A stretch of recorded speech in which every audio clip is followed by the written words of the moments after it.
Stafford takes the snap, takes a knee, and that'll do it. A season high in points scored for the Los Angeles Rams. A season high in points allowed for the San Francisco 49ers. And the Rams go wire to wire here at Levi's. And a showdown that could have outsized influence on how things go the rest of the way in the NFC West goes decisively towards the Los Angeles Rams.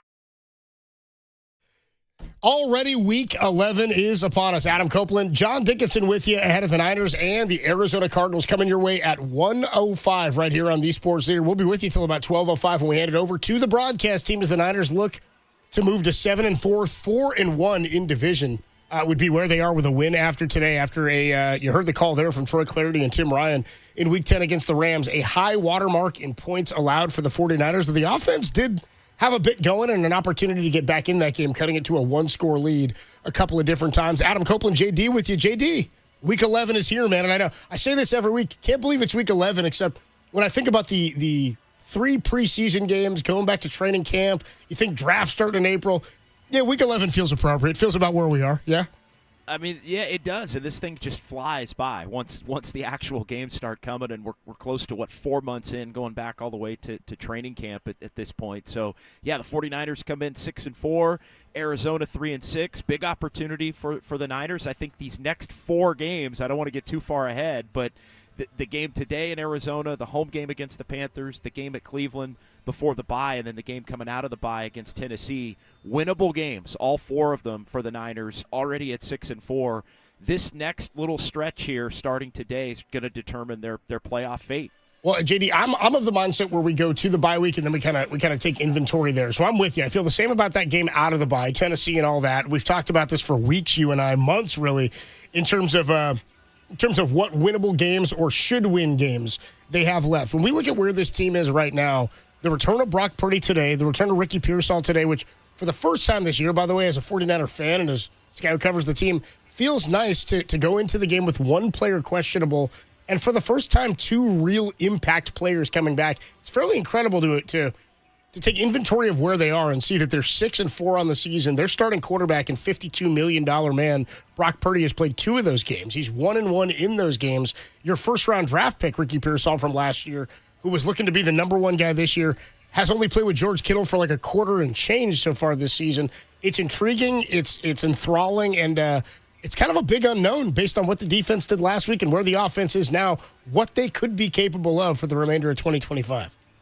It's definitely a reason for some optimism, I think, here as the season enters the stretch run in terms of what we thought was going to be the case from the beginning of the year, which is this may have to be an offensively loaded team where the offense kind of carries the defense. And, the defense really carried the offense the first couple of weeks, and then the offense has done just enough and as the season has gone on. But as the defense has lost so many players and continued to, it felt like last week against the Rams, the whole thing just kind of came to a head where it was that too depleted on the defensive side of the ball, going up against a real tough matchup in a revenge game after the Niners went down to SoFi and beat the Rams.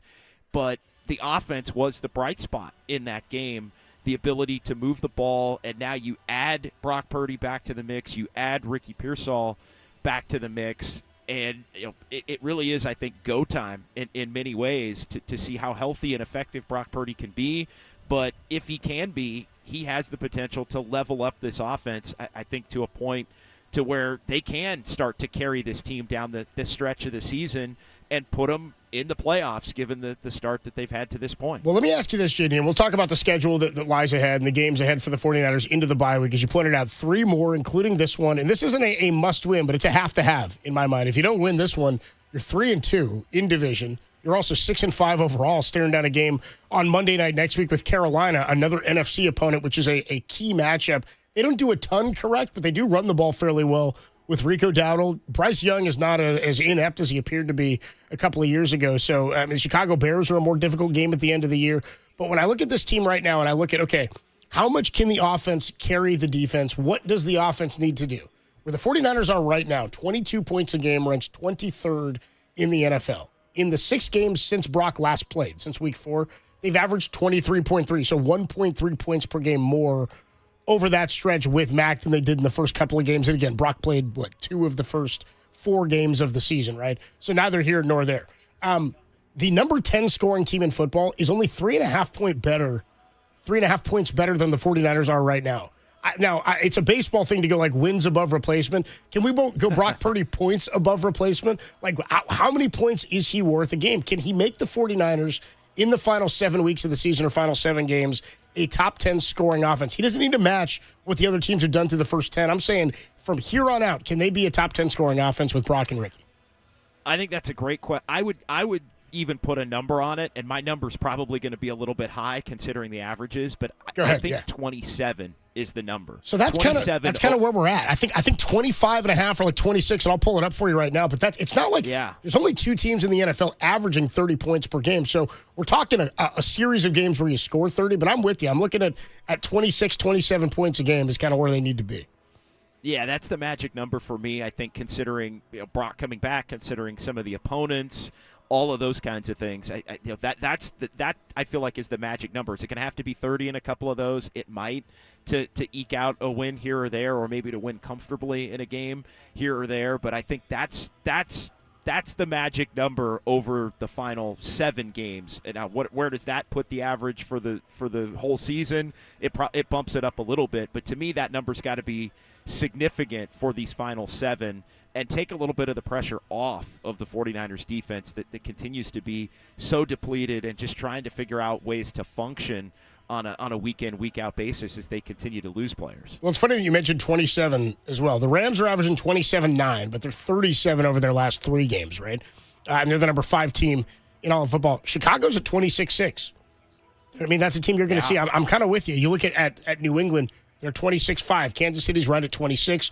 Baltimore's the number 10 scoring team in all of football right now at 25.4, and they've been better in their last 3 since Lamar came back. They're going over 28 per game, but that's what I'm looking at. I'm with you. You get to about 26.5, 27 a game, you're a top 10 scoring offense, and then, again, record isn't all that important in terms of, like, does Brock get you a better record? It's really more about what can he do offensively for the offense to give the defense an opportunity to get a stop, because last week what it comes down to, JD, is they got 2 stops in all of last week's game. It was the last 2 drives in the first half for the Rams, and the Niners put up a pretty good fight, I thought, offensively in the second half. I mean, they lose the turnover battle, of course, but they also did not get a stop of the Rams offense. 42 points, 6 scoring drives. The Niners themselves had a couple of different scoring opportunities. The Juwan Jennings fumble, the missed first down in the red zone at 4th and 1, where they end up don't getting any points and going down 21-0.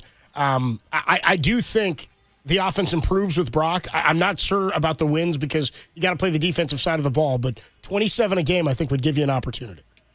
Yeah, and this team's got to get off to better starts, I think, as well. I mean, 21-0, that obviously can't happen. You're probably going to get beat against anybody if that happens, but you even go back 2 weeks ago, the Giants go down and score immediately. 3 weeks ago, the Texans jump out on the 49ers early in the game. I think, and we can point to the defense in that, and the Niners answered in New York, went down, had a drive of their own, tied the game, took the lead in that game, and really, for the most part, controlled that game. But the reality is, the offense, I think, has to be better early in the game. The offense has to go down and set the tone. The defense may give up a score, may not. It'd be nice if the defense could get off to a little bit of a better start and not immediately be giving up points. But I think the offense has to set the tone that they're in the game better early in the game to really push toward that 27 mark and beyond. And again, just take a little bit of pressure off of the defense. Brock's back, Pearsall's back. Now you can complement those 2 with Christian McCaffrey. You got George Kittle. Like the Niners have some weapons when you start to look around the field offensively, and I think that's the thing that gives you, to tie it all together here in the opening segment. I think some optimism that they're still in a pretty good place, all things considered, here at 6-4. Just real quick, JD, you mentioned starting fast. I can't recall. By my memory, they have 3 drives on the season that. Their opening, 3 times on the season, their opening drive, the 49ers opening drive, resulted in a touchdown. Week 1 in Seattle. Week 5, Thursday Night Football against the Rams. And the Rams. That opening drive was a good drive. A Tonja's touchdown catch, I believe, is what opened the scoring. So both division games. So both they're doing division it today. games. And then the road division games. Right. And then did they do it last week on their opening drive? No, they didn't last week. No, Right, they did in New York. They did in New York. That's the other one, right? Because they answered. New York started with the ball. They didn't in New Orleans, right? That's the one game I can't remember their opening drive. Yeah, let me. I actually. I'm have sure it you right have here. it. The opening, the notes from that drive. I don't think they scored their. No, they punted. They punted their opening drive. Yeah, they scored on their second drive. There you go. So three times only this year. Weeks 1, week 5, and then I guess it would have been week 9, right? Against the Giants. Have they scored a touchdown on their opening drive? Starting fast is important. Let's get into the quarterback comparisons. We were just talking a lot about Brock Purdy, what he brings to the offense. The quarterback comparison is sponsored by Friedman's Appliance, proudly serving all in Northern California with a wide selection of luxury appliances. Visit them in Pleasant Hill to see the Friedman's difference. And JD, you love to do it at 10 a.m. and sponsored by Dolce Vita Tequila. Tequila, pure and simple. Now, we just talked a bit about Brock, and we'll talk more about this offense and what he brings to it when we check in with Larry Krueger and Matt Mayoko and whatnot. But the Cardinals are looking completely different on offense. As different as the Niners look defensively from the last time they saw the Arizona Cardinals, the Cardinals are a completely different offensive team. No James Conner, no Marvin Harrison Jr., who's out after having an appendectomy earlier this week. I've been there, dude. No fun on the appendectomy front. And then you've got no Kyler Murray. You got Jacoby Brissett is going to be the quarterback out there. He's actually been fairly effective in terms of not turning the ball over. 8 touchdown passes to just 1 interception. The big note for him is that he has been sacked a lot this year and has been sacked a ton of times in the last 3 games. Yeah, he'll hold on to the ball, and if there is potential, but if the Niners can't get that pressure, he is somebody that can, like any quarterback, sling it around a little bit and stay in the pocket and make some plays. The Harrison injury, I think, is big to see that pop up. They've functioned, the Cardinals, much better with Jacoby Brissett as their starting quarterback in this system than they did with Kyler Murray. Yeah. But he is a very different quarterback. He is somebody that will be more of a standing target back there that you have the potential to get to. The Niners, though, for the most part, haven't been able to get to anybody, especially post-Nick Bosa injury. So it is a little bit dangerous, I think, in looking at the Niners matching up, I think, against anybody, honestly, right now, defensively, because they are so depleted. But, yeah, it is a very different team. It was kind of a defensive battle at Levi's going back to that first game in the home opener in week 3, and the Niners able to eke it out. But, yeah, it feels very much different. And the Cardinals, they got walloped last week in Seattle. So we should point out 2 defensive touchdowns also in that game as well. So it wasn't all just their defense, as poor as it was. I mean, the Seahawks didn't have to do almost anything offensively once the defense put it out of reach for them. So, Jacoby Brissett, it's still a tough guy to bring down. And don't forget, this wasn't like the Niners beat the brakes off the Cardinals back in week 3. Right? It took an Eddie Pinheiro walk-off field goal and a ballsy call from the 49ers and Kyle Shanahan on 4th and 2. Do you remember that play where he throws it deep to Ricky Pearsall, makes that catch up against the right sideline? He kind of caught it off of his helmet. After the game, Ricky Pearsall said, I'm going to start catching more balls with my hands, because he made a couple of incredible catches off his face, off his shoulder, off his helmet in the first few weeks of the season. But I imagine this is a lower scoring affair, JD. I don't imagine this is a shootout today. Yeah, I think the Niners have to put up some points, though. I think so. I will shootout, not shootout. Again, the magic number here in the first segment is 27. 27. But yeah, that was a battle, and it was a hell of a win for the Niners after they give up the safety to fall down by 2 points and then have to punt the ball back to Arizona, free kick it back to Arizona, and then get the stop. Basically, it got to get the stop and force the punt, use your timeouts, get the ball back. They hit Pearsall and then wind up winning the game right there. I do think there's going to be more points scored in this game today than the last time. Than the 16-15 game back early season, September 21st at Levi's. Well, the Niners did prove last week, I mean, even against a really tough Rams defense, they were able to put some points up. They were down 21-7 at the half in last week's game and then scored a couple of, was it 3 touchdowns in the second half? The interception and the inability to get a stop is what let this game get away from them in Week 10. We'll see what happens today. Winning this game paired with a Seattle Seahawks win against the Rams, and we'll talk about that a little later, the game of the day, probably this afternoon. If Seattle beats the Rams, oddly enough, the division is still on the table for the 49ers. But you got to win today's game. It's not a must-win, but it's a have-to-have against Jacoby Brissett and the Arizona Cardinals, a different-looking Cardinal team. We'll talk more about this one. Adam Copeland, John Dickinson with you. When we come on back, let's get into who's hot for the 49ers and how do they manufacture some pressure against Jacoby Brissett, who's taken a whole lot of sacks this year. We'll talk about it next. It's Week 11, Niners and the Arizona Cardinals, 105 right here on The Sports Leader.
I mean, we started the game off with a punt, a fumble, a fourth down turnover, a touchdown, and a punt.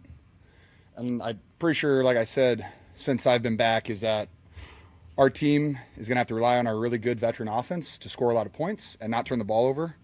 And we didn't really do that today. And so I think that's going to be the case moving forward. Our offense has to play at an incredibly high level. We have to score a lot of points. We have to not turn the ball over. And I think our defense is going to get better and better throughout the week because we still have a lot of young guys. We have a lot of guys missing. But we have to help out our defense. And that's the way the season's going to go. Our offense has to play at a high level, efficient, not turn the ball over, score points, score in the red zone, and then we'll win a lot of games. But if we're not doing that, that's going to happen. It's a voice of 49ers tight end George Kittle, all-pro tight end George Kittle saying we got to score in the red zone. And he knows now it's time for the offense to take the mantle for the defense here, give the defense an opportunity to grow and improve. Adam Copeland, John Dickinson with you. It's Week 11. The Niners and the Cardinals coming your way at 1:05 right here on the Sports Center. Justin Allegri, I believe, on the call today with Tim Ryan from State Farm Stadium in Arizona. Based on what George Kittle had to say there, I mean, I love a guy in George Kittle with something to prove. I love a football player with something to prove. And Derek and I were talking a lot about this on Friday, about, anybody who thinks Brock shouldn't be coming back right now or that he's maybe not able to go. I think Kyle, in the way he went about this, the way he spoke about this, was as forthcoming as he could be. He's never going to be 100% this year. Also, he looks different and better now than he did to me in the practice and the game leading up to Week 4 in Jacksonville. No regrets on playing him in Jacksonville because I'm not sure Mac Jones was any more healthy. I think they might have just gone with a healthier guy that week in Week 4, and that happened to be Brock. And to Brock and Kyle's own admission, he tweaked it within that game a little bit further, right? Like he'd worked his way to being okay, and he thought he was okay for that week. And then he tweaked it a little more. So I would say it's okay to expect a little bit of rust this week for Brock Purdy. But what I would say, JD, is all this guy has done since the minute he set foot into or declared for the NFL draft is prove people wrong, right? I mean, he could have gone undrafted. The Niners took him because they figured he wouldn't select San Francisco if he were an undrafted free agent. So they made sure that they got their guy.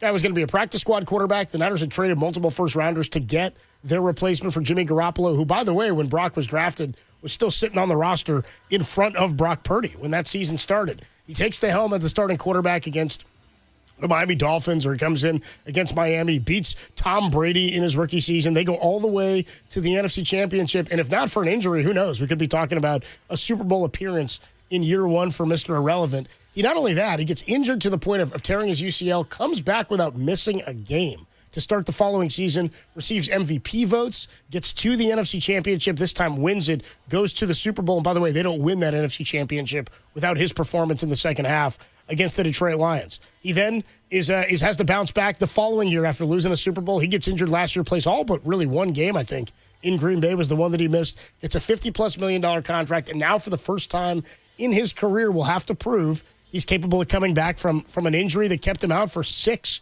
of the first 10 games of the season. JD, where are you on the return of Brock Purdy? Yeah, I think they had to find out at some point just how much he could give. And I think sooner rather than later is the appropriate course of action here. And if he wasn't healthy enough, he wouldn't be out there.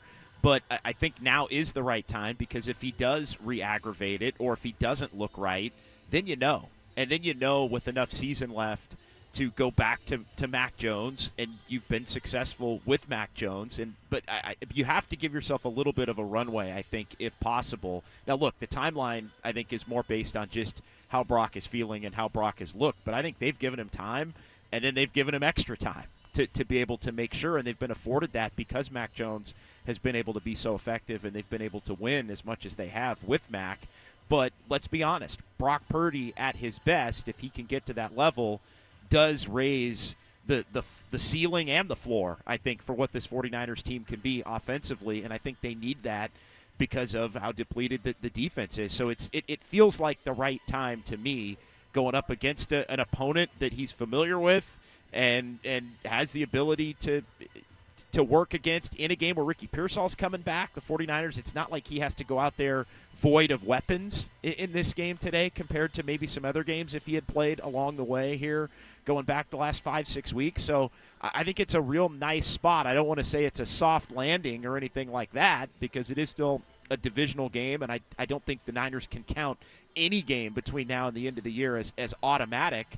But I think it's a real good time to bring him back and see what he's got and see if he can hold up, because it was clear in the Jacksonville game that he was not comfortable. It was clear that just did not look right physically, and coming out of that game it was clear that he probably needed more time to sit down and rest up and heal, and so they wind up going back to Mac Jones, and you give him the extra time. So yeah, I all eyes on Brock today. I think is he sailing passes? Is he able to plant his feet? Is he able to move around a little bit and look comfortable? That's going to be a big thing to look for early and throughout the course of the game. If he takes a hit, if he takes an awkward step, all of those kinds of things.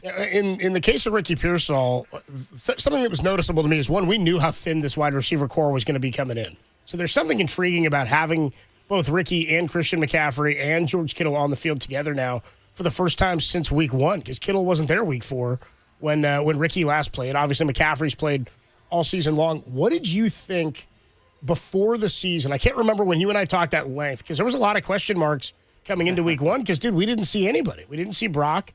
Didn't see, might have seen Kittle for a series or something like that. Did we see Brock in the preseason at all for a series? We did. For one series I remember that. The one series we saw. Outside of that, though, I mean, you saw one series, one drive downfield. We saw very little of anybody else, right, that was going to be of impact for the 49ers, at least in the offense. What did you think the offense was capable of? Because for me, coming into 2025, it was all predicated, on the growth of Ricky Pearsall, but is Christian McCaffrey back, and what form is he in relative to the last time we saw him at peak performance 2 seasons ago? What were your expectations coming in versus what they are right now, what you think of this offense now? Yeah, I think they could be better. To be honest, I thought they would be a little bit better to this point, but it has been such a mishmash of guys in and out, especially at the receiver position, and they've been held up, I think, in a lot of ways by the fact that Christian McCaffrey, not with the explosive runs, but his ability to impact the game in the passing game has been unbelievable, and he's just been steady in terms of the running game as well. So Christian's held up his end of the bargain, and I think we've seen that when he's around and healthy, it just elevates everything. The whole ability for the team to function, even if the numbers maybe are not where you'd want it to be in the 20s in terms of points scored and the like, the offense more often than not has been able to function. Now, could it be better in the red zone? Could they have more points on the board in total? Absolutely, but I thought coming into the year it was an offense that was probably going to struggle due to an overall lack of weapons. And then as the season goes on, you look to get Juwan Jennings healthier potentially than he was at the beginning of the year. At some point, maybe Brandon Ayuk, who has not come back to this point, and continuing a breakout for Ricky Pearsall, which unfortunately for him hasn't been able to happen because he's been out going back to since the Jacksonville game. Jacksonville game. And by the way, he had a pretty good performance against Arizona, over 100 yards receiving against Arizona week 3. I think he had 8 catches on 11 targets for 115. He had a pretty good game. That was with Mac Jones. By the way, he's yet to find the end zone this year, Ricky Pearsall. So maybe that changes today in his return. Do you expect a full load of work for Ricky? I mean, if he's healthy, I mean, Kyle said early in the week on Wednesday, you don't just want to throw him out there and expect him to do everything that he's done in the past, but I think that was more about practice on Wednesday. If you get through 3 practices, which he did without aggravation seemingly, and Kyle knew coming into the week that, quote, he was healthy enough to practice on Wednesday, Thursday, and Friday. Do you anticipate a full workload for Ricky Pearsall, or close to it? Yeah, I do. I think so. Pretty close to it. Probably 80-90% to put a number on it. But no, I think it's going to be, this offense has shown the ability to move the ball even without him. So I think even him being back at an 80% level in terms of workload has the potential to give it a tremendous boost here this afternoon. And I think we'll get into it more. This is also going to be a huge Christian McCaffrey day, I feel like. I'm with you. Teams are going to try to take him away, but I think part of Brock's ability to step back in and be comfortable is going to be getting the ball to Christian McCaffrey early, getting the ball out of Brock's hands, some easy completions to kind of get Brock in a little bit of a rhythm as he works his way back here from this injury. Well, if you're talking a Christian McCaffrey day, to quote you, JD, that's every day that ends in Y, brother. Let's get you a Who's Hot, dude, sponsored by Valley Heating, Cooling, Electrical, and Solar, locally and family-owned for 62 years, and sponsored by Rayleigh's in Nob Hill. Save more on the flavors you love and find better deals for your budget at Rayleigh's and Nob Hill. You got somebody who's hot for you today that you want to go with? I mean, I know they need to get Brock Purdy hot. I know they need to get Ricky Pearsall hot. Where are you on the who's hot front? Yeah, George Kittle. Yeah, I think is who's hot coming into this one. The 9 receptions on 9 targets going back to last week and 84 yards. He ends up with a touchdown. Again, you start looking around and Brock's back, McCaffrey's out there, Pearsall, Kittle. Like, you still have Juwan Jennings. Like, this team, Kendrick Bourne in that mix. We'll see if he can have maybe some better chemistry with Brock. He's been pretty good, obviously, with Mac Jones. Like, there are enough weapons out there, but George Kittle, I think, is the one that's really been crushing it here going back to the last game, and I think he has the potential to make a huge impact in this one as well. I also sort of feel like maybe he starts to open up a bit too with Ricky Pearsall. It gives you an element to the offense, more of a deep ball threat. Something they haven't had the ability to do is take the top off of a defense like they did on that 4th and 2 play week 3 against Arizona, and like they did week 1, where they don't win that game against Seattle in Seattle without that 40-yard Ricky catch up the left sideline from Brock Purdy. We'll talk more about this with Matt Mayoko, our 49ers insider from NBC Sports Bay Area. He will join us next to talk about the return of Ricky and Brock against Arizona in Arizona, already wrapping up, 5/6 of their divisional play after today's game. They got 1 left, the final week of the season against Seattle. Matt Mayoko will join us next. Adam Copeland, John Dickinson with you. It's the 6-4 San Francisco 49ers against the 3-6 Arizona Cardinals. You can hear it all right here on the Sports Leader.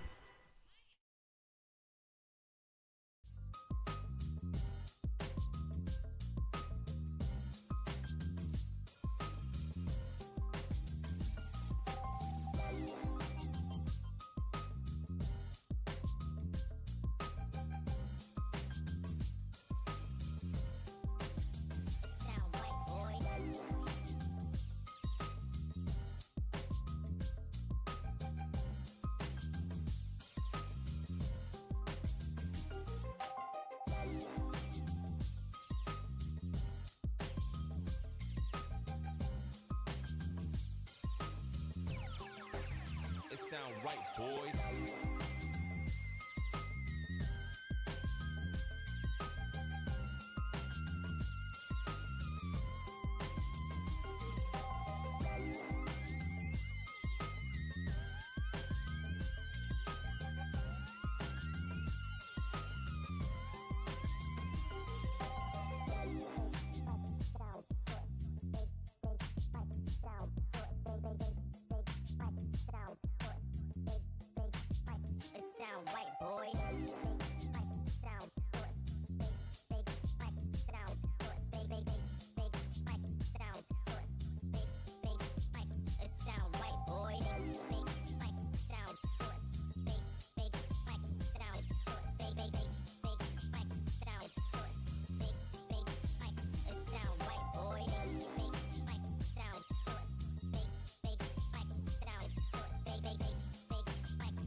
Sound right, boys.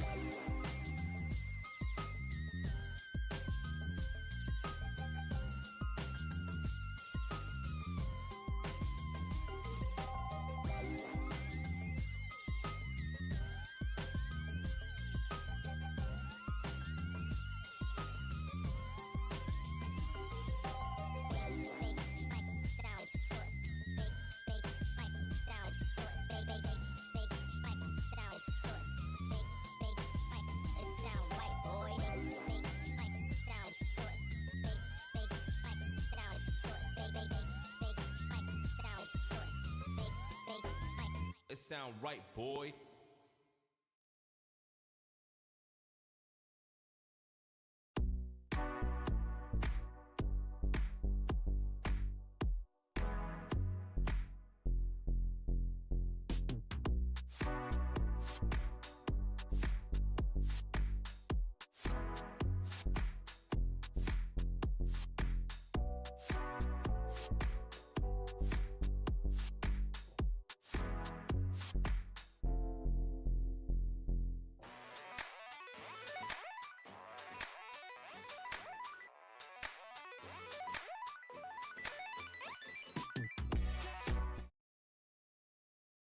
Yeah, I mean, I'm in a really good spot. Best that I felt this year, since hurting it. And when you play the sport, that's just the case. The guys are going to play a little banged up or dealing with certain things, and a lot of times you don't even hear what guys are dealing with, but they're just going about their business and playing and doing what it takes. And it's just obviously this took me out of the game, so everyone knew about it. But guys are always dealing with things, and but that's just the nature of the sport. I take a chance stepping out there every time to hurt my other toe. That's how I'm looking at it. So I'm going to do whatever it takes to help lead this team. Like I said, 7 more games this year and make a playoff run and try to go achieve our goal. So it's right in front of us. That was the voice of Brock Purdy, who returns today for the 49ers. Adam Copeland, John Dickinson with you, getting ready for Week 11, the Niners and the Cardinals from Arizona, and the return of Brock Purdy as well as Ricky Pearsall. And here to talk about that, it's the return of the Matt. Matt Mayoko joins us right here, our NBC Sports Bay Area 49ers insider. Make sure you're watching him, listening to the 49ers Talk podcast, and, of course, reading him. Matt, what's going on, man? How are you? I'm doing great. How's everything there? Well, dude, just like old times, man. Matt comes on and anthem practice begins. We love that for the road games. Niners and the Arizona Cardinals, always the case. So you hear Brock talking about feeling as good as he's felt health-wise since he got injured Week 1 against Seattle. Is it fair to say also this is as healthy as the 49ers offense has been since Week 1 in Seattle? Yeah, no question about it.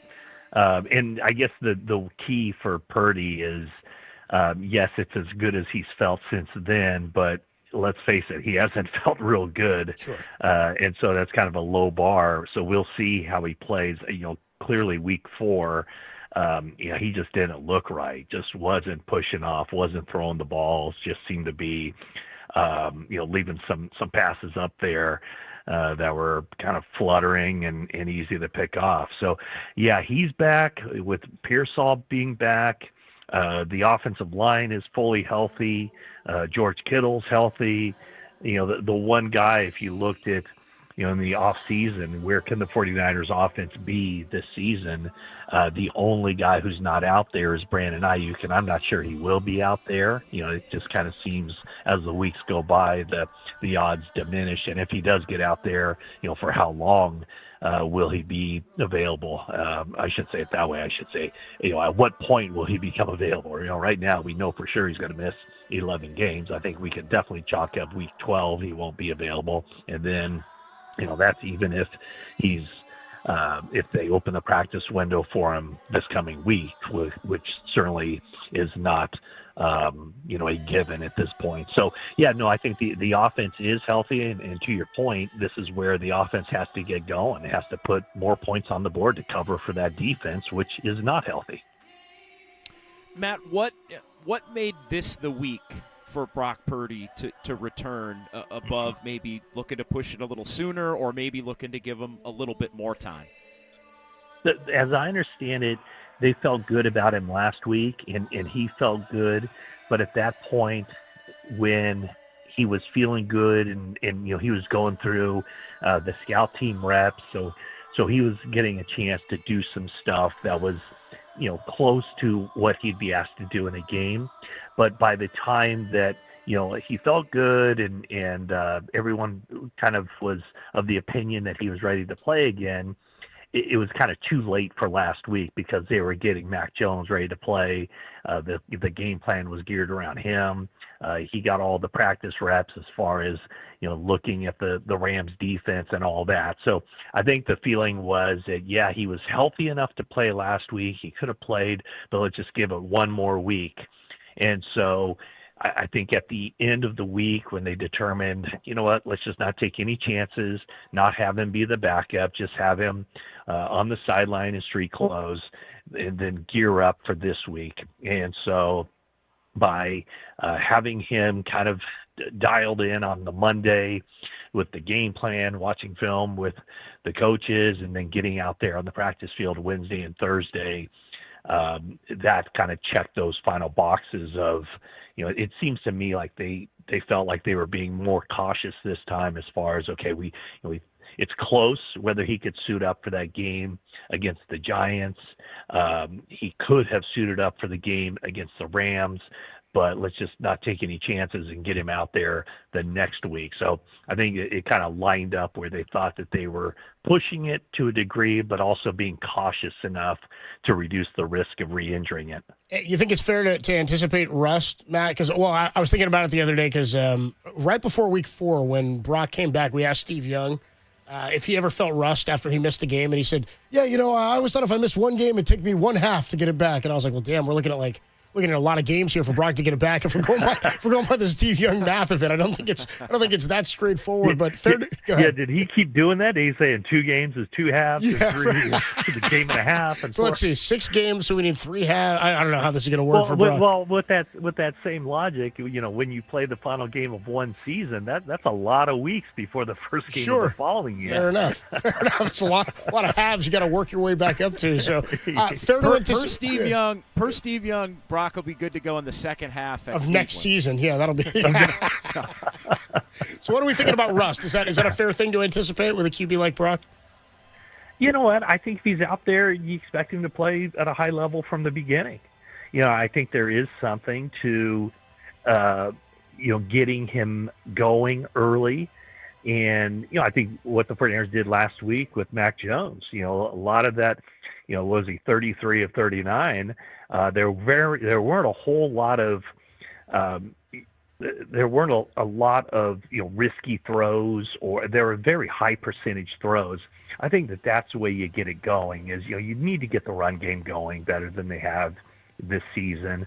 But also I think the early part of it is, kind of using the passing game as an extension of the running game, get Brock Purdy some quick, easy reads, kind of help knock that rust off. But I also think part of the reason why he'd been practicing 3 weeks leading up to this week, even if it was just limited, last week I mentioned he was, the scout team quarterback, basically running the Rams plays, which, the offenses are very similar. So in essence, he's running the 49ers offense in that practice against the 49ers number 1 defense. So all of that should lead toward him not having that, significant amount of rust. But I'll be interested to see, just how he looks in the pocket, how the ball's coming out of his hand. Because I thought it looked pretty clear in that game against Jacksonville that he was impacted by the injury. And so if he can get through that, and from what I could see in practice, it looked like he was spinning it pretty well. Ball was coming out with a little bit more pop, or a lot more pop than it did that Jacksonville game. So I don't know that we should hold him to a grading curve. I think if he's out there, he should be playing at a high level from the beginning. What do you expect to see from Ricky Pearsall in this game in terms of reps and being out there? Is he going to be a full go, and just how impactful will having him back in the fold make the entire offense? I don't know if he'll be a full go from the standpoint of playing, 85 or 90% of the snaps. I would think that they'd want to bring him along a little bit slowly, where, maybe he's playing a little bit more than 50%. But at the same time, we kind of know how the 49ers work. They could go into playing with a game, and then, if he's looking good and he's productive, it's going to be difficult to take him off the field. But, he's unique in the sense that he does give the 49ers offense something that they don't otherwise have. They don't have a guy with his route running. They have a bunch of kind of bigger, not exactly speed burners, and not that, Ricky's pretty fast. He's pretty quick, pretty fast, good route runner. He's probably the fastest of the guys who will be in uniform today. So, I think that when you look at how he began the season, he was pretty clearly their number 1 receiver. I don't know. It might not be too long before he's back up there, and it could be even today, as they kind of figure out how to best use him and Juwan Jennings at the same time. That's something that we haven't seen really this season. Going back to last season, the way they finished the year was pretty impressive. But the combination of a healthy Juwan Jennings and a healthy Ricky Pearsall is something that I think can help Brock Purdy a lot and potentially take this offense to another level. And I would say this: the 49ers offense has in my mind, it's kind of been a disappointment up to this point, just because they haven't put up the points that you would expect that offense to put up. We were just talking about that, saying we think that they need to be a top 10 offense. They need, in the time that Brock is here, in order to consider that carrying the defense. And it's not that many more points now than what the Niners are putting up, but they're 23rd in the league. Can you be top 10 over the next 7 games? Real quick here for the health report, sponsored by your California Ford dealers. Visit buyfordnow.com to find your next truck or SUV. Good news for the Niners is there's only one player questionable. The bad news is it is Demo Lenore with a calf. What are we thinking on Demo? Because it felt like he tweaked it late in the week or regressed throughout the week. So where are we with him? And is it Darrell Luter if it's not Lenore? I would think so. And I would think that the roster move they made yesterday to elevate Eli Apple, I would think that that's a signal that they're not expecting Diamador Lenore to be available for this game. As you mentioned, I'm pretty sure that he sustained the calf injury in practice on Thursday and then did not practice on Friday. And when Apple comes up from the practice squad, that's kind of an indicator right there. So I would think it would be Luter who would step in. I thought he played pretty well, playing the other side when Renardo Green was lost for a half in one game and then a full game at another point in the season. And I thought Luter held his own. So that would be my thought, that I guess of all the weeks to lose your top defensive back, this could be the week, because the Cardinals don't have a whole lot there. They don't have a whole lot on the outside. The focus of the 49ers defense has to be to find a way to take away Trey McBride and not just allow the easy pitch and catch over the middle. So, but I'm thinking that it will not be Lenore. We'll find out in a little less than an hour who's inactive, who's not. And I would expect that Lenore will be one of the guys on the inactive list. And it's tough. You don't want to mess around with a calf, right, Matt? I mean, those have the potential. You need to make sure. I mean, the calves can turn into Achilles, and, I mean, you don't know, and you don't want to speculate. But I would think playing a guy a couple of days after sustaining the injury probably is a little too quick, just in terms of wanting to assess the full extent of what type of calf injury it is. I know the Niners have dealt with a lot of calves over the time here, especially the last couple of years. Yeah, and they do have a longer week this coming week, so that would give him an additional day to get that thing sorted out. If it is something that is on the minor side and he can come back, that would be advantageous to them to probably hold him out of this game.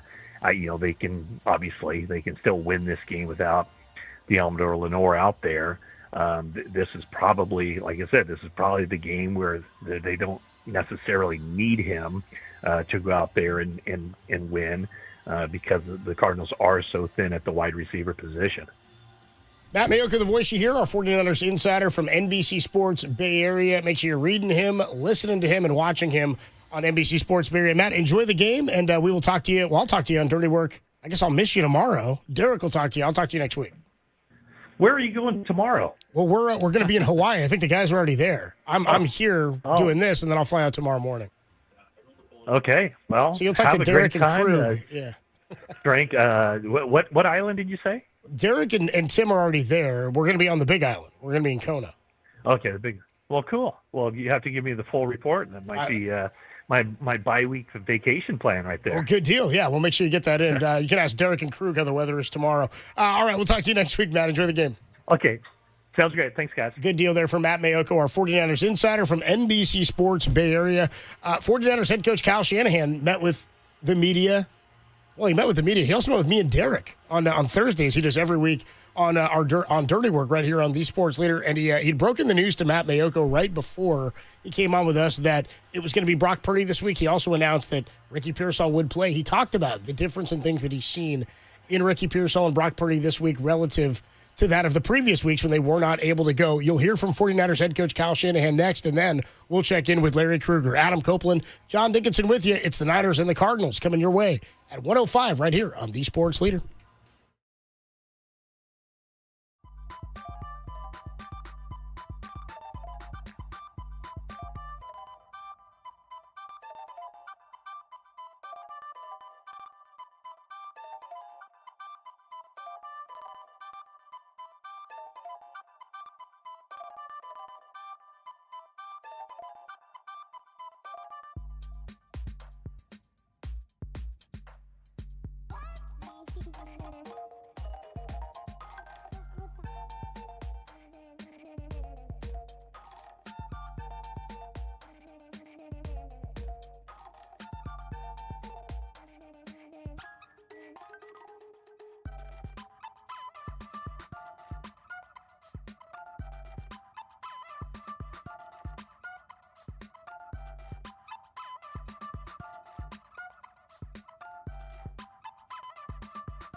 Adam Copeland, John Dickinson with you. The 49ers and the Arizona Cardinals coming your way at 105 right here on The Sports Leader. You can catch all the action with Justin Allegri and Tim Ryan, who we will hand it over to at about 12:05 today to take you up to and through kickoff as the Niners get the return of Brock Purdy and Ricky Pearsall today. It's time now for Building the Game Plan, sponsored by Golden State. When you succeed, we succeed. Visit us today at goldenstatelumber.com and sponsored by River Islands. Come home to River Islands in Lathrop and discover the San Joaquin River lifestyle with its lakes, parks, and schools. Start your tour today at riverislands.com.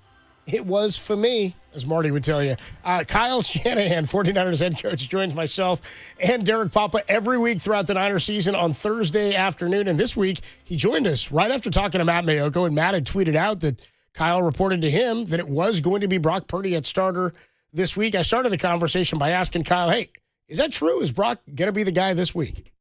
Yes. It's so funny how it works, because I just had to do my TV show with him, and he was asking me. And then usually he walks with me after for a second, but he knew I was going to the radio show. And I go, they'll probably ask me, and I'm going to tell them the truth too. And so I think then I could see him basically ignoring me after that, trying to tweet as fast as he can. So he could make sure, hopefully that sounds like he beat you guys too. He did, yeah. That crafty man. I'm happy for him. Yeah. That's okay. Anybody listening, they heard it from us. They heard it from my voice, but it was his tweet, so it's okay. So in the last couple of weeks, I mean, obviously Brock was questionable and working his way back, but you'd announced Mac as the starter, I think, by the end of the week, even though Brock was questionable. Any significance in mentioning that today, that he is going to start on Sunday? Is it just that you've seen everything you wanted to see? No, it was just, I mean, he's not limited at all. He had a full practice today. I thought he was real close last week. Last week we were considering it, even getting him up at least to be a backup and stuff. But we thought it would help him one more week, just speaking with him and stuff, and watching him this whole week. I couldn't agree more, because I think he looked great in practice this week, and can't tell any difference in how Brock's always been.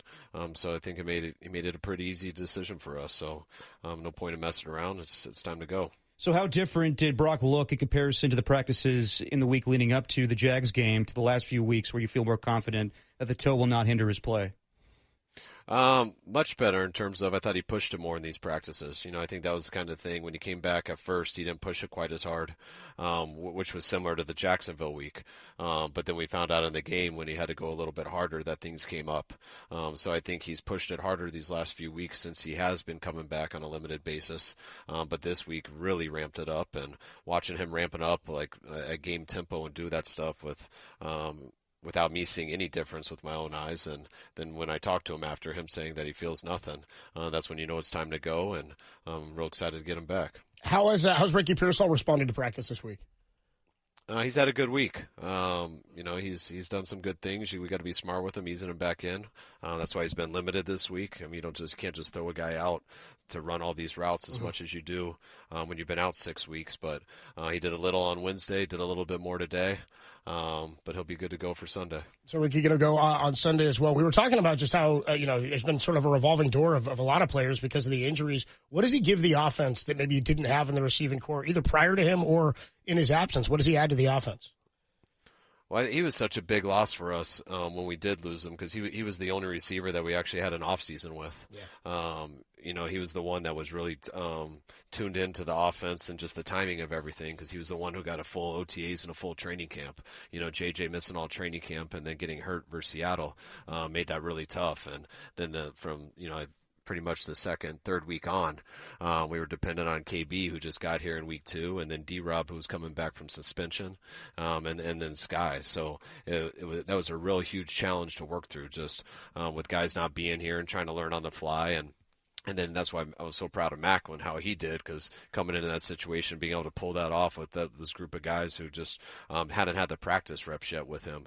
So it was really cool how all those guys ended up doing it too. But just getting Ricky back, I know he's only a second-year player, but it feels like you're getting a veteran back in terms of the guy who's gotten the most work and what we've done. And, he's not going to be there right away in terms of where he left off, just because he was playing at such a high level and was so ready for that and conditioning and everything. But he still looks like the same guy, and as we get that conditioning up, he'll get right back to where he left off. Talking to 49ers head coach Kyle Shanahan on the UMA guest line. So it had to be killing Brock that he wasn't, able to play, but did he handle this whole situation as cautious as you or the doctors, where, rushing him back could have caused more damage? Was he fully aware of that? Yeah, he was. I mean, I think he totally felt like he could do it the first time, and I think the Jacksonville game, how he felt during that game and how he felt after, I think really worried him, and for good reason. And that worry and what happened in the Jacksonville game, it really worried us. So I think, even though all signs were saying that he was good to go in that game, we learned that we had to be a lot more patient with that in all phases, and that's why it was a little frustrating, because there's at times where Brock always felt like, I might be able to play through this, just like he did versus Jacksonville. But what we learned in Jacksonville is that it was hard to play through that at a high level, and that's why it was awesome for Mac to be able to come in and play at a high level, give Brock the patience that he needed to have to heal this the right way. So when he does get in, he can play at the same level he's always played at. Circling back to last week's game, Derek and I were talking about it, because I think it was last week we asked you about the New York game on the opening drive when you guys went for it on 4th and 1. Initially you were going to punt, and then you found out the distance was a bit shorter, and you went for it, and it led to you guys getting into some good rhythm and a couple of scoring drives there, and opening that drive with a touchdown to tie. Did you consider that on the opening drive this week? And it was 4th and 2, similar field position. I think you were at the 43 versus the 41, but was there any consideration to go for it down 7 at that point? I mean, there's consideration, because that's definitely what my heart wants to do at the time.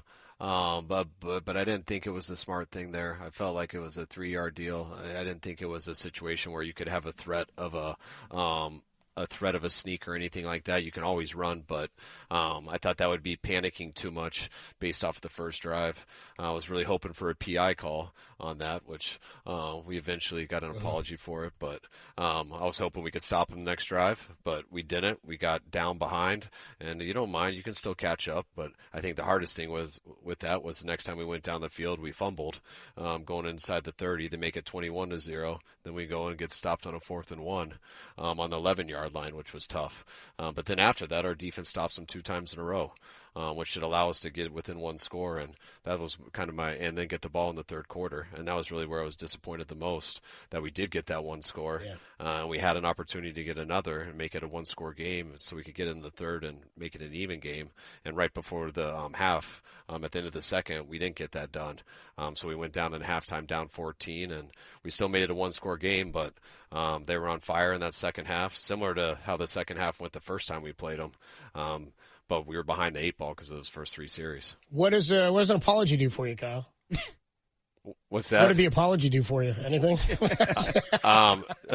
Absolutely nothing. That's why I rarely read them. But it used to frustrate me. I used to get worked up about it, and now it's part of the job. It's like injuries. You just got to deal with it, accept it, and keep moving on. Talking to Kyle Shanahan on the UMA guest line. So, of course, the flip side of this is Mac Jones now is the backup, and he's played great this season, 5-3 as a starter. Just what was his reaction to this news? And I know from the get-go he's always said that this is his role as the backup QB. So just what was his reaction when he's now back to the bench? Honestly, I mean, it was awesome. I mean, I didn't even have to communicate with him. You know, I think he understood the situation that he went into. He's understood it the whole time. And I think he had a real good idea that Brock was getting there, was going to be ready this week. So it wasn't something that I really had to have a big meeting with or anything. But I did, before we went out of the practice field, I did call him in just to tell him how much I appreciated how well he played during that time, and to kind of thank him for it. And you know, I was joking with just a second ago with Matt, but my wife always tells me I can give compliments more. I just assume people don't always just assume how you think. Yeah, I'm like, how can he not think that? I don't need to tell him that. He definitely knows how good I think he played.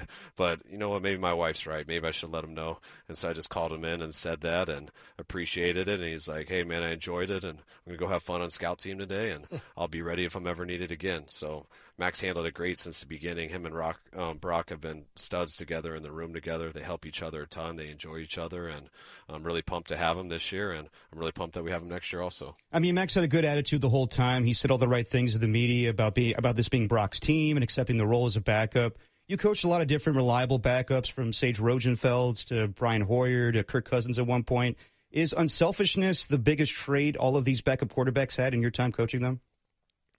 I mean, I think if you don't have that, you're going to make life a lot harder for you. I mean, you gotta, all these guys are super competitive, so everybody wants to start. But it really helps when guys have a lot of respect for the guy in front of them. That's usually when the backups have been patient and have handled it the right way. I know how much respect Mac has for Brock. He's watched him play in his career. He got to watch him throughout OTAs and training camp. I know how good of a player he thinks he is. So when you're in a situation like that and you respect the other guy and you're usually the right type of dude, then usually they handle it the right way. I heard you talking the other day about the defense of Arizona you're going to see this week, and I was thinking about, I mean, they don't have Kyler playing. They'll have Jacoby Brissett out there. They're not going to have Marvin Harrison Jr. You guys are starting a different quarterback than you did when you played him the first time around in week 3. How much of last matchup even matters to this one? I mean, when you look at the tape, it's 2 different quarterbacks. Defenses are going to look a lot different based on the change in players that you guys have had. I mean, can you trust the tape from the last game? I mean, it's 2 different styles with the quarterbacks. I mean, when you have a quarterback who runs a 4-2 or 4-3 or whatever it is Kyler runs, I mean, anytime you have a running quarterback like that, or is the threat to run that much, you got to change up stuff always that week. And in Jacoby, I mean, he's a big dude who competes and is hard to take down, but different style of running quarterback. So you don't have to adjust your your stuff like you would normally with Kyler. But besides that, the offenses are the same. It just takes out that running element as much. And when it comes to their defense and our offense, I mean, that really doesn't matter. Our quarterbacks are very similar, so they know our scheme. We know their scheme. This will be our 6th time going against it in 3 years. I think they do an unbelievable job on their defense. Schematically, I think they play extremely hard. You can tell they're very well coached, and I think they have really helped themselves this year with personnel because they really have improved that defensive line. And when you look at they've lost 5 games in a row by 3 points or less, it shows, because when I watch the tape, and you don't know records or anything, but I just watch the silent tape, I see a playoff team and a team that should have a record just like ours. They should be a 6-4 team. But when you lose 5 in a row by 3 points or less, that's tough, but that means you're really close. A couple more minutes with Kyle Shanahan on the UMA guest line. We know you had to cut practice short a little bit today because of rain. How annoying is that as a head coach where the weather impacts your practice schedule? It's annoying a little bit. I mean, you just, especially, when your quarterback and your receiver haven't been out there as much, you would love it to be crisp and everything. But I told him it was good because I was preparing them for the elements that we might get in Arizona in case they open that dome or something and just randomly rain. So I'm definitely being sarcastic. But you never know. I hear you. One more for you on the way out. This is just sort of off the wall here. I don't know if you saw the Dolphins beat the Bills 30-13 last week, and then somebody caught video of Mike McDaniel driving by the Elbow Room, a Bills bar in Miami, kind of maybe taunting some Bills fans. He was asked about it, and he only would confirm that he lives in the area and that AI is a real thing. What I was going to ask you is he was he a trash talker behind the scenes with you guys? Was he kind of a goofball? I mean, everybody's competitive, but how was his trash talk game when he was in the building? It's very goofballish. It's exactly what you guys see. I always would joke with Mike. I'm like, dude, you can't throw out 20 jokes in this meeting and only hit on 2 of them. Yeah, dude. And he's like, yeah, but those 2 of them, everyone's laughing. And so then I'd always get mad at coaches. Wes Welker would laugh at all 20. Yeah. I'd be like, Wes, he's going to give 40 of them now if you laugh at everyone. Just laugh at the funny ones. And so, but that's Mike. That's him being him. And I think his wit is when he acts like it's AI, because I guarantee everyone's like, oh, maybe it was. And hey, maybe it was, but that's Mike joking around there too. He said, I miss the days of yore when you could trust the photos on the internet. AI is real. Was his comment. So, Kyle, good luck on Sunday, man. We're all excited to see Brock and Ricky back out there, and we'll talk to you next week. Thanks, Kyle. All right, guys. Good talking to you.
like I said, it's a young group, and they're eager to learn. They want to fix mistakes. I thought practice today was outstanding.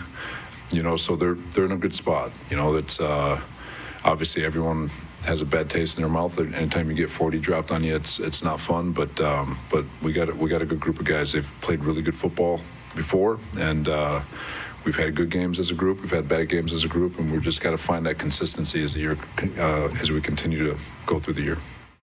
Robert Saleh there, 49ers defensive coordinator, on the young guys finding consistency and rhythm. Adam Copeland, John Dickinson with you here on the 49ers countdown to kickoff as the Niners and the Cardinals get going at 1:05 today right here on the Sports Leader. Joining us, you see him and you hear him on Niners Nightly, as well as the Krug Show, your 49er forecast, just about everything 49er football related to the Sports Leader. It's Larry Krueger with us on the UMA guest line and on our YouTube chat. What's going on, Larry? How you doing, bro? My guys, good morning. How you guys doing? We're doing well, dude. Late morning. Sort of an exciting day. A return of Brock and Ricky Pearsall. Does that fire you up on a Sunday late afternoon? Well, late morning? I'm always excited to see the 49ers play, and I'm eager to see this one. I mean, there's a lot of moving parts. This is a hard game to kind of handicap and break down because there's unknowns with the Niners, as you just said. Purdy's coming back. Pearsall's coming back. Maybe a downfield passing attack could be coming back with them. Then the 49ers, since week 7, have been a disaster on defense, and they're coming off a game where they really didn't stop the Rams ever. And then here comes Arizona, and Arizona's got, all their receivers banged up, so it's hard to say if they're going to even be able to exploit the 49ers' weaknesses on defense. So a lot of unknowns in this thing, and that's why they play the game. Seattle was able to run it on the Cardinals last week, and they also forced a couple of fumble sixes in that game. The Niners' D-line is not Seattle's D-line. So let's start with that. How do the Niners generate a pass rush? Because Jacoby Brissett is somebody that will stand back there and you can get to him and maybe force some turnovers and get some sacks. Well, I mean, I think Robert Saleh told us last week that, he can't get it done with his front four. They blitzed 55% of the time. It was the highest blitz rate in the last decade for the Niners, and like maybe the highest since Shanahan's been here. So, he's telling you what he's got. He doesn't have much. So they're going to try to get it done with their front four, but they're not going to wait around, I don't think. I think you're going to see blitzes from the first quarter on, linebacker blitzes, corner blitzes. The other thing that makes it more complicated today is it sounds like there's no Demo. So Lenore's your best corner. It's hard to blitz when you take your best corner off the field. So that's another one. So I do expect they're going to bring the blitz because the alternative is just to sit back there and die a slow death. And I don't think they want to do that. Outside of Trey McBride, we know he's a monster and he plays better and performs better in this offense with Jacoby Brissett, at least production-wise, than he did in many more games with Kyler Murray. Is there anybody that you're looking at in the Arizona offense to keep an eye on today for the Niners outside of Trey McBride? Well, I do think McBride's going to have like 20 targets. I mean, I think they're going to target him a ton. He's been targeted double digits, I think 4 times this year. But yeah, I mean, I would say it's going to be, get ready to see a lot of Greg Dortch, get ready to see a lot of Michael Wilson, Dermercado and Michael Carter. Maybe Carter throwing the ball to Michael Carter out of the backfield could be one thing that they're going to see. So yeah, I mean, there's not a lot of guesswork here. It's McBride, it's Wilson, it's Dortch, and it's probably some combination of Dermercado and Carter. All right, crew, give me your take on Brock Purdy and this being the week for his return and just what you're going to be looking for, because I think everybody would agree going back to the Jacksonville game that he just did not look right, and everybody could see it from the jump. He's had a lot more time to try and recover from this thing to a point where he can get back out on the field. What did you think of his week of practice from what you saw in the warm-up throws and things like that? And what are you going to be looking for this afternoon? I'm looking for arm strength and mobility. Is he got that quickness to escape, and does he have the arm strength? The first game against Jacksonville, when he came back with the injury, I was worried about him, the accuracy. I think the accuracy part, I think he's kind of he understands his body now a little bit better and what he can and can't do. But I want to see, can he zip it? I mean, can he zip it to the outside the numbers? Can he go down the field? And here's the other thing I think is kind of going to be interesting to watch. the 49ers have to play complementary football. Their defense is really, really bad, and it has to be protected. And yet Brock, Jones is the guy that goes underneath. Brock's the guy that takes shots down the field. Can Brock fight his natural instinct to try to make big plays down the field and over, taking the underneath route and keeping the offense on the field and dominating the time of possession? I really do believe the team that wins the time of possession is going to win today. What changes the most in the look of the offense with the return of Ricky and Brock? Because I was saying, we played a clip earlier, and Brock said, this is as good as I felt since I injured at week 1. I said, this is also as healthy as the offense has been since week 1, because Kittle went down pretty early in that week 1 game and didn't see him even in the next 3 that Ricky Pearsall played. So what are you hoping will be the biggest difference in the look of the offense? Well, Juwan Jennings this week, when he talked to us at his locker, when he talked about Purdy coming back, he was overjoyed. He's like, my guy is back. My guy is back. So I would say look for a lot of Juwan Jennings targets. I think Jennings is going to get open. I think he's going to see the ball. It makes a big difference as far as Pearsall, because Pearsall's the only receiver they have that runs under 4.7. Everybody else is really, really, really slow. So Pearsall runs, in the 4.4s, at least he did coming out. So I think there's some chances for some crossers, some down the field stuff, maybe some more chunk yardage plays from him. But then, at the same time, he's been gone for 2 months, and so's Purdy, and you kind of wonder how much rhythm will they have today. That's going to be something worth watching. How much rhythm does Purdy and Pearsall have together? Because they were, I think they were looking to have a prolific year as a combination, and it just never materialized. Krug, how do you think the 49ers will go about the rushing attack in this game? I mentioned it to you. Seattle, 198 on the ground last week. They were controlling that game, obviously, with their defense as well. Is this going to be a look to establish the run early, or throw it around a little bit early to come back to the run later? It's funny. I think it's probably more the latter. My guess is that they come out short passing, try to get Brock in a rhythm, try to let everybody touch the football. Kyle always, JD, it's kind of a boring answer, but he kind of always tries to achieve offensive balance. So, it's like he never really leans one. He's not like a Harbaugh who hey, if you run it for 5 yards, I'm running it again. If I run it for 6 yards, I'm running it again. It's like Kyle's going to, Jim's that kind of a coach. Kyle's more like, hey, I want to achieve offensive balance. At the end of this game, I'd like 32 passes. I'd like 32 runs. I'd like a nice balanced approach. So I do think, though, in this game, they will come out throwing because they want to get Brock in a rhythm, let everybody touch it, and then I think they'll run it. And I would like to see more of Robinson. Why? Because McCaffrey's had 2 games all year over 4.5 yards a carry, and he's coming off a game where he had 2 yards a carry. Robinson's averaging 7.2 a carry over the last 2 weeks. So I think I'd like to see Robinson get a few more rushing totes today. Just a quick thought from you, Krug, on the number 16 overall pick, the first-round draft pick this past draft for the Cardinals, Walter Nolan III. He's looked really good. A lot of promise as a D-tackle. What'd you think of him coming out? And is he living up to that first-round hype and that grade? Well, I know this player really, really well. I'm a big A&M fan. This guy was a 5-star, and A&M recruited him. He's always been really, really, really highly regarded. Very special player. He's a rusher. He's an interior rusher of note, but he's also can play the run.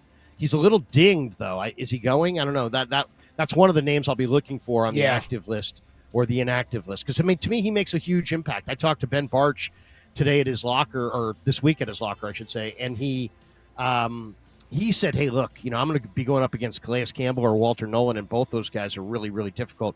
He said Nolan's got some unbelievable first-step quickness, and he's like, Calais is just enormously strong, and he's got every trick in the book. So I think that's actually kind of a big part of this thing. I give the Cardinals a much better chance of winning this game if Walter Nolan's active and he plays and they can put a rush on Purdy. If they can't, I think the Niners should win this game, and maybe comfortably. But the Niners defense and that guy, Walter Nolan, against the 49ers line worries me.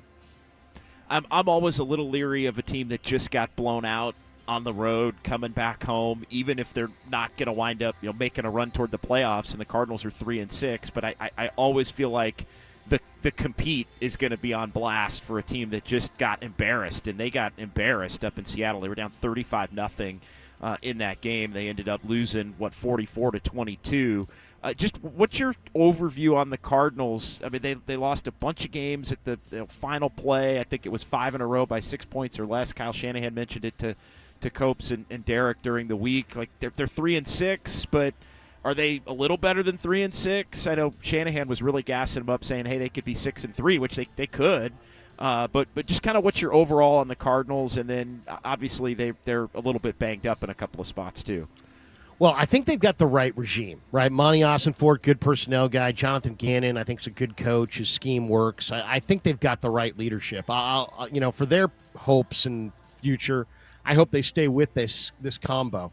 But other than that, it's a disaster organization with a horrible ownership, and it's a rudderless ship. Kyler Murray is their guy. They signed him, but they're obviously going to release him at the end of the year. They play better with Brissett, believe it or not, as a team, but that's with Marvin Harrison Jr. and Zay Jones. They don't have those guys. So they're really, really depleted. Also, their number one tackler in the first matchup, and this should not be overlooked, Niners beat them by 1 point in the first matchup. Mack Wilson had 12 tackles in that game. He is easily their best run defender.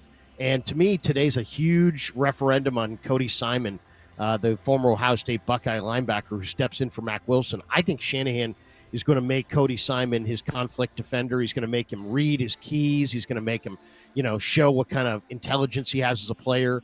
I think he's the guy in the crosshairs. So I think they're a disaster organization, but they're dangerous. They're dangerous because McBride is really, really great.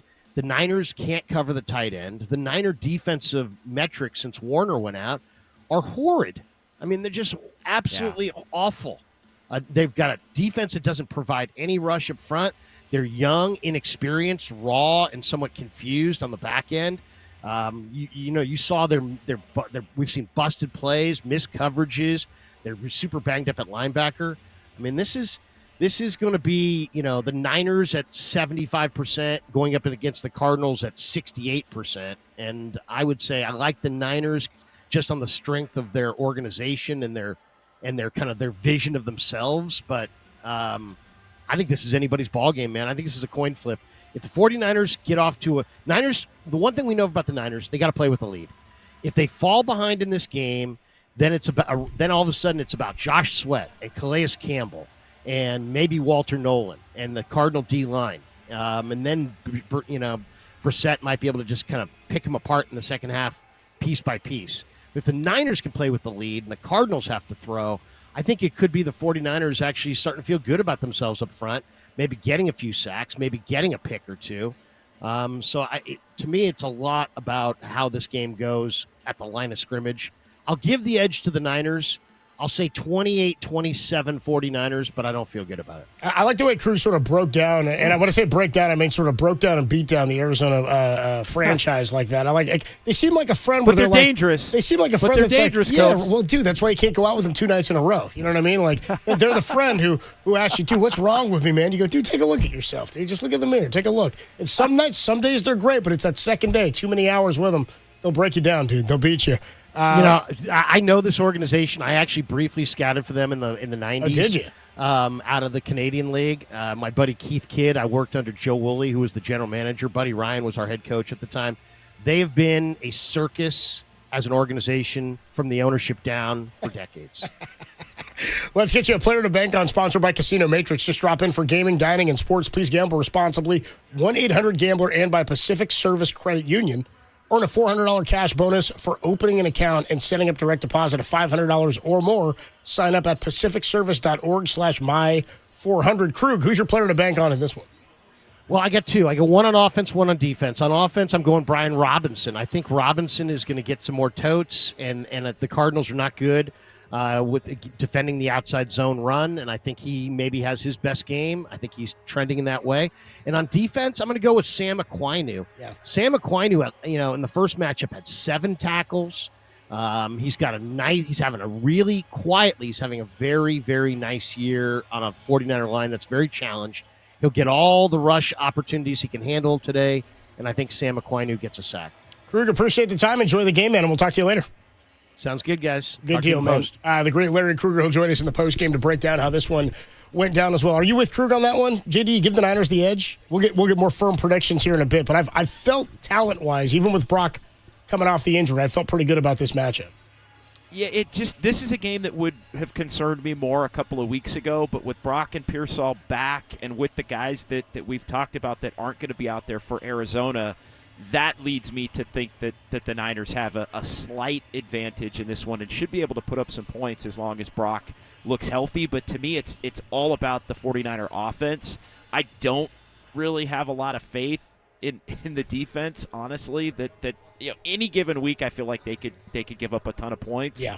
And they could put themselves in a position to lose the game just on that. But there's just so many guys out for Arizona, the wide receiving core, really on both sides of the ball, that I don't feel this is quite the team that Kyle mentioned to you guys about the 5 in a row by 6 points or less. This feels like a team lesser than that team. If the Niners were playing that team that was in all those games and could have won them, I with the defense, the state of where it is right now, I'd be a little bit more concerned. So I'm lean Niners right now. Well, I do think Jacoby's a professional quarterback. The wild card factor of Kyler Murray running around for a minute and a half in the backfield before making something happen goes away with this one. There's fewer variables here to try to hone in on and take care of him with a young linebacking core. That could have been big time problematic against Kyler Murray today. A different looking Niner defense, a way different looking Arizona offense than the last time the Niners saw them. Again, no Marvin Harrison Jr. this week. You don't have James Conner out there for the remainder of the year, and no Kyler Murray, who was placed on IR. It'll be Jacoby Brissett against Brock Purdy, Ricky Pearsall, and a Niners offense that's as healthy as it has been since week one. When we come on back, we'll whip around the league just a bit. We'll get you some actives and inactives when they become available in just a little while here, and then we'll go up to the broadcast booth and we'll talk to Justin Allegri, who will be on the call with Tim Ryan later today. Adam Copeland, John Dickinson with you. It's Week 11, the Niners and the Cardinals, and it's only here on The Sports Leader.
Adam Copeland, John Dickinson with you. Week 11 upon us, the Niners and the Cardinals. The second matchup between these two teams and two very different-looking rosters. Both teams starting different quarterbacks than the first time they played.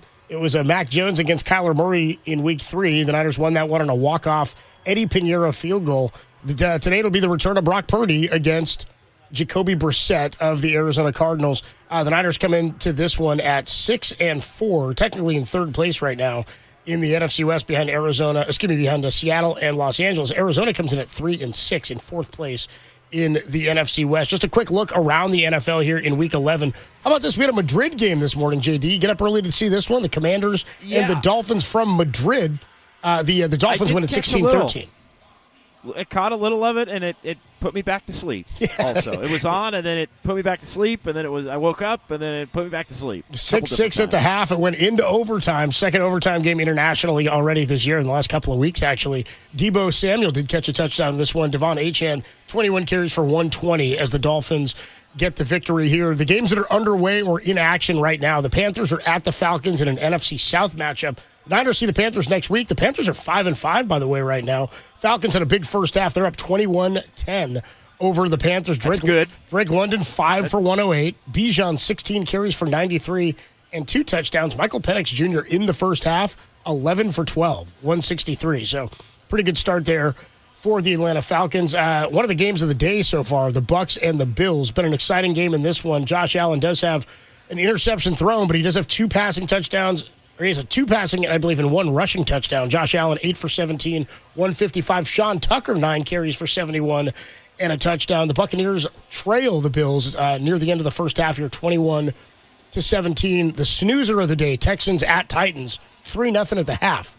Davis Mills starting in that one again for Houston. The Bears are leading the Vikings 10-3 at halftime. J.J. McCarthy, 10-19. He's thrown 2 picks in the first half. The Packers lost. Did he return to the game, Kyle? Do you know Jordan Love left the game with an injury, and Malik Willis is in the game now. 13-13 Packers and the Giants. Devin Singletary is having a nice performance. Actually, Love is back in the game there as Jameis Winston started the game today for the New York Giants. It's 13-13, all 13 in the second quarter here for the Packers. Steelers are up 10-6 on the Bengals as the Aaron Rodgers-led Steelers look to extend their lead there in the AFC North. Chargers and the Jags. Jags up 14-6. Liam Cohen's first year continues on a nice little start here at 5-4. They've got a winning record at home. The afternoon slate is a big one. Seahawks at Rams, Ravens, Browns, Chiefs, Broncos, and Lions, Eagles is your Sunday night game to go with the Niners and the Arizona Cardinals. Anything stand out to you from the morning slate here, JD? Yeah, the 2 games I'm keeping an eye on most are the Falcons and the Panthers as it relates to the Niners. It'd be good for the Niners if the Panthers can take an L ahead of coming out to Levi's for Monday Night Football next week. If that put them at 5-6, and then Bears-Vikings. I think if you're a Niner fan, you're rooting for the Vikings in that one. Although the Bears' schedule is getting tough. We talked about it last week. Coming up here the next couple of weeks, in the time between now and when the 49ers will play the Bears at the end of December. So things could turn. This is a big one for the Bears. If they can get this one, I think they become a much more formidable potential contender for that final playoff spot with the 49ers. So I'd kind of be pulling for the Vikings to win today, and then maybe the Vikings lose some other games. But if you're the Niners, you don't want the Vikings, obviously, to wind up playing well enough to where maybe they end up in the mix down the stretch for that 7 seed. So some interesting stuff there. And then what an afternoon slate. Yeah. Seahawks, Rams, great game. Chiefs, Broncos, Lions, Eagles tonight. I mean, those are 3, really, I think all 3 of those games are must-see games. And I don't know, Copes, who you rooting for at Seattle and the Rams? What benefits the Niners more there? I was going to ask you that. I was making my case to Derek on Friday that Seattle winning is better than the Rams winning, because if you look at it right now, the Niners are, I guess, 2 games back in the loss column, but technically a game and a half back of both the Rams and Seattle, right? So they're 6-4, Rams and Seattle both 7-2. The Rams are 1-1 in division. They've only played 2 division games, and they're both against the 49ers. So they haven't seen Arizona yet, and they haven't seen Seattle yet. They'll see Seattle today. Seattle is 2-1 in division. The way I see it is with the Niners at 3-1 in the division, you can keep your divisional hopes alive if you're the Niners with a win today and with a Seattle win, because that would hand the Rams their 2nd division loss. Now, you'd still have to catch these teams in terms of overall wins, but you got to catch them in wins, and you got to win the tiebreak against them if it comes to division games. You're already 1-1 against the Rams. It's not a huge benefit here, but the Niners can climb further in the division, I believe, in terms of that tiebreak. It's also an important tiebreak against other teams if they've remained with a winning record. So they could be 4-1 in division here today. And by the way, you then would only at worst end at 4-2 with a loss week 18. There's a chance if the Niners can put together a winning record over the next 6 games going into that final game of the season against Seattle. With a Rams loss today, the division is still potentially on the table where you could control your own fate with a win against Seattle at the end of the year. You'd be a game back. You need them to lose one between now and then, and you've got to make up some ground. But it's crumbs here, I think. But I think if you're looking for an avenue to still winning a division, that's how that has to go down. The Rams have to lose today. Yeah, I think it's going to be difficult for the Niners either way to contend in the division. Agreed. Just based on, how well Seattle's playing. Seattle might be playing the best of anybody in the NFL. It's big for a tiebreak, though, because the Niners remain with one division loss, and it is your first tiebreak note there. Yeah, I'm with you. No, I'm. All that said, short answer, I am with you. I think. Yeah. Get the Rams a loss, and then Seattle takes one, and then you take care of them, beat them for a second time. That is the clearer path. I think you laid that out well. I think it's the only path to a division if the Niners want to keep those hopes alive. That's what's on deck, sponsored by TimberTech Decking and Railing. #1 in premium decking. Order free samples at TimberTech.com. We've still got a 49er player spotlight, and we'll go up to the broadcast booth and check in with Justin Allegri, who will be on the call with Tim Ryan today from Arizona. The Niners and the Cardinals, Adam Copeland, John Dickinson with you at 1:05. Week 11 kicks off, only here on The Sports Leader.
Adam Copeland, John Dickinson with you. The Niners and the Cardinals coming your way 105 right here on The Sports Leader. We'll go up to the broadcast booth and check in with Justin Allegri in just a few minutes.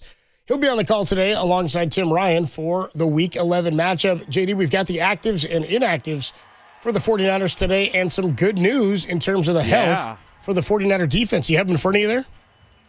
Yeah, I do. Deommodore Lenoir is active. A bit of a surprise. But Demo Lenoir active. The 49ers inactives include Cleveland Farrell. Jordan James and Jordan Watkins are both inactive. Connor Colby, Kevin Givens, and Eli Apple inactive, with Demo Lenoir being active. So Lenoir good to go, which, again, a little bit of a surprise considering the fact that he was unable to practice on Friday. Well, I think they also were going to get some imaging done. What happened on Thursday is he had a calf flare-up. They were very cautious of it. He didn't practice on Friday. And then I think they were going to try to get some imaging and see if everything was okay for him. So maybe they did some imaging and it was some soreness and they just were doing it as a precaution and being okay with it. But they did make a series of moves yesterday, which led me to believe that maybe Demo would not be going. Now, Eli Apple was activated, or elevated, I should say, from the practice squad to the 53-man. He's inactive today. Cleve Farrell was then added to the 53-man as a permanent member, I believe. Is that how I understood that? Yes. Is that correct? Correct. He's inactive today. And then Adrian Martinez, the third-string quarterback from the practice squad, was waived. I think there's some expectation that he would be re-signed and added back to the practice squad potentially as early as this week. Yeah, and also on the Cardinals side of things, we were looking at Walter Nolan. Walter Nolan is active. Their inactives are Will Johnson, Baron Browning, Marvin Harrison Jr., Jonah Williams, DeMontre Jacobs, Bilal Nichols, and Rabbit Taylor Demerson. So a bunch of their questionables wound up being active, including Walter Nolan. There you go. So not a lot of unexpected on either side, though. Demo Lenoir is going to play. There you go for the 49ers. Again, the actives and inactives out just a few minutes ago. Demo Lenoir was the only starter who was questionable coming into this game, and he is active for this game. Inactive: Jordan Watkins, Cleve Farrell, Jordan James, Connor Colby, Kevin Givens, and Eli Apple. We'll take a quick break. When we come on back, your 49er player spotlight, and then a conversation with Justin Allegri, who's on the call today for Week 11, the Niners and the Cardinals, only here on The Sports Leader.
Adam Copeland back with your 49er player spotlight ahead of Week 11, the Niners and the Arizona Cardinals. And we're going to go to a position group that had a decent week last week, and that was keeping Mac Jones upright, the offensive line. And we'll go to veteran Colton McKivitz. Now, big D-line from the L.A. Rams, a team that's been one of the better defenses, run defenses in general across the NFL this year. Now, the Niners did not get a lot of push when it came to the offensive line for the run game, but they were able to keep Mac Jones upright and allow for some of those quick releases that got them back into the game within a score a couple of different times against the Rams last week. Here's Colton McKivitz asked if the L.A. Rams were the best defense the Niners had played this season. It's definitely one of the top ones. I mean, obviously they're a very physical front. They got good players across the board. They've drafted well, getting guys there, and Versus no slouch. And then I think Byron Young is, top 5 in sacks in the NFL. So they're a good front. I think we had a really good plan going into it. And then guys just stepped up and played, Ben Barch, Spencer Burf, and getting Jake back. So, and then Trent and I held it down outside. So it was a good game up front for us.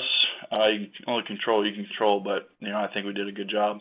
The O-line is healthy. As you mentioned, Big Burf there back in there, left guard. The O-line is healthy. The receiving core more healthy than it's been since Week 4 with Ricky Pearsall's return, and your quarterback, the healthiest he's been, Brock Purdy, since he got hurt Week 1 against Seattle. And that's why protecting him is paramount today, making Colton McKivitz this week's 49er player spotlight.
Adam Copeland, John Dickinson with you here. We'll go up to the broadcast booth, check in with Justin Allegri, who will be on the call today alongside Tim Ryan. Justin, how you doing, man? What's going on?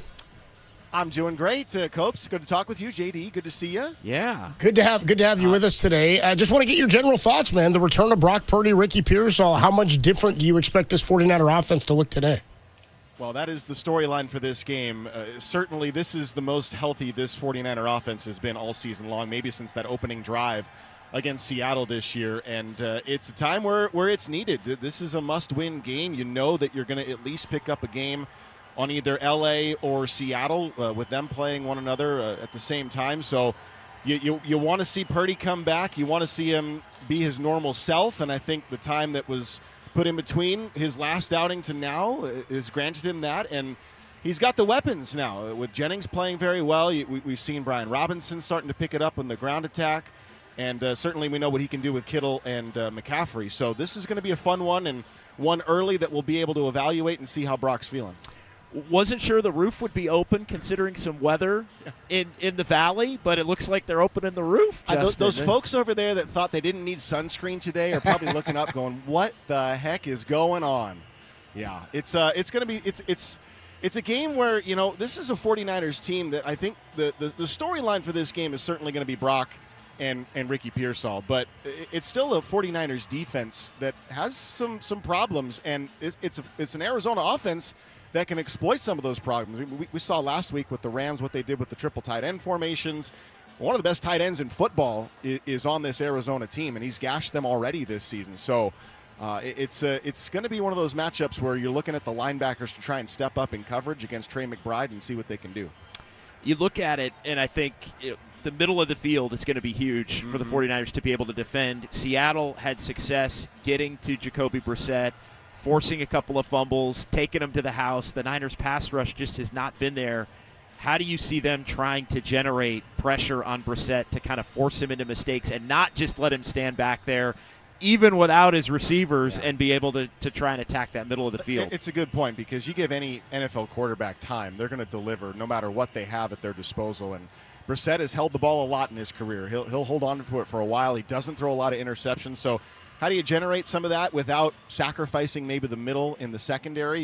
You have to try and disguise your blitzes. You have to maybe bring some pressure from the safeties in this game, and you just have to try and get that secondary locked down and not making some of the mistakes that we've seen this year that bust open those big opportunities for those windows. This is an Arizona team, while they come in as just a 3-win team, and they had that 5-game stretch where they lost all 5, but it was by a combined 13 points. I mean, we could be talking very much like this Arizona team is right where the 49ers are right now, and it was just a lack of execution at times, and that's really the big difference between the 49ers record and the Arizona record right now. They've been dealing with a lot of injuries too. It's a lot of similarities between these two teams. Well, Justin, get the SPF working, dude, with the roof open, and we will talk to you soon, man. Have a good call today.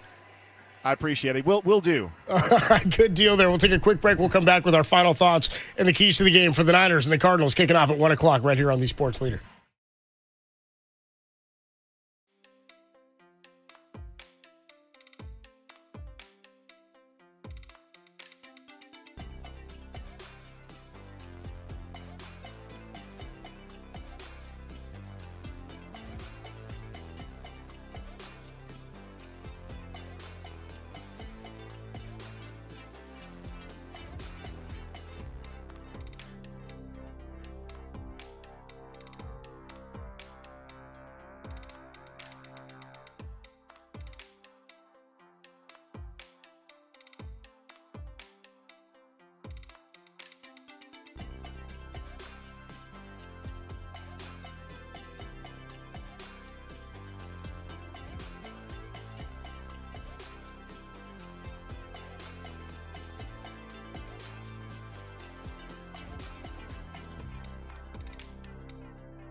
Adam Copeland, John Dickinson signing off here ahead of the Niners and the Cardinals coming your way at 1:05 right here on the Sports Leader. We'll hand it over to Justin Allegri and Tim Ryan, who will take you up to and through kickoff. But first, time for the keys to the game, sponsored by your Bay Area Chevy dealers.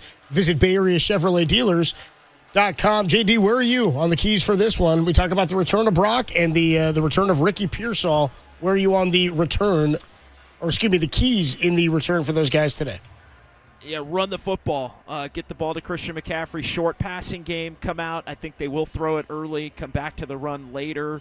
And get Brock in a rhythm. All eyes are going to be on Brock Purdy. And then can they generate some semblance of pressure against Jacoby Brissett? Force him into some sacks and maybe force a couple of turnovers. Not just let him sit back there and look to pick them apart. I think those are the biggest two things. Yeah, I know Matt Mayoko said to us that when Brock's out there, you assume if he's healthy to go, you expect him to play at a high level. I do. I still think that playing rusty is something that can be expected for a quarterback who's been out for a period of time like Brock has been. I would say you got to play clean football. We say that every week, but this is a team that has not turned the ball over in terms of forcing turnovers a lot this year. The 49ers, it's not a team that has gotten home on the quarterback a bunch. I'd say if you can win the sack battle and do not give the ball away, I'm not even saying you got to take it away. I'm saying don't give it away. Start fast. Yeah, start fast, play Start clean. fast on offense. I think they've got a good shot to win this one. A much different-looking offense with Jacoby Brissett, no James Conner, no Marvin Harrison Jr. today, but the Niners get a couple of their studs back in Brock Purdy and in Ricky Pearsall. Signing off for John Dickinson, Adam Copeland with you. We'll hand it over to Justin Allegri and Tim Ryan taking you up to and through kickoff. I'll be back with you for the halftime report, and then after the game, it's Week 11. It's the Niners and the Arizona Cardinals, and it's all coming up right here on The Sports Leader.